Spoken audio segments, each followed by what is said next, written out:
So ninataka kujua umenitia nini hapa.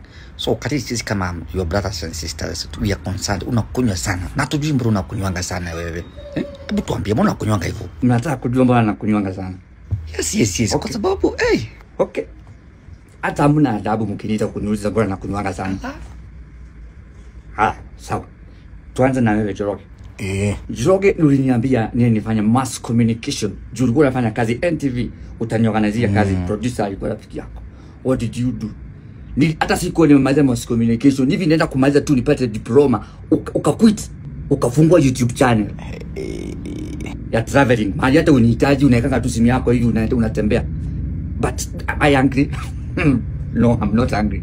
Do we still know why I'm drinking a lot? No, nobody knows. Nobody.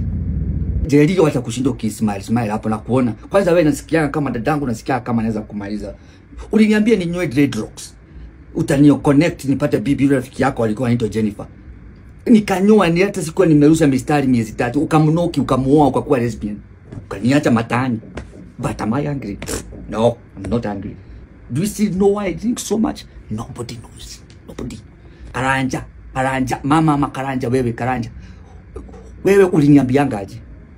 Enda huko Buruburu ufanye theology kwa sababu ulikuwa pastor.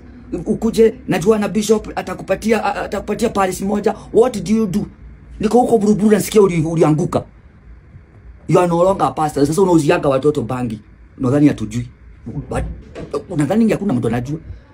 Ningetaka kukujoin lakini unaona kama Mungu atanitumia kama example. Na mimi si dijera. Do you still know I drink so much? No, nobody knows. Nobody. Your brother is drunkard. Mama na baba nao walifanya nini? Lukimeki. Waliniambia nikiwasikiza nyinyi wote wataniachia shamba. Wao nao wakaitwa na Mungu wakaitika bua. Wakaniacha kama mjanisikiza. So mko na shamba zote. Do you still know why I drink so much? I guess not. Am I angry? No.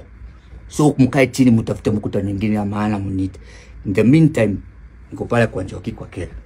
Na mko na namba yangu just in case kuna mtu atakunia. You know.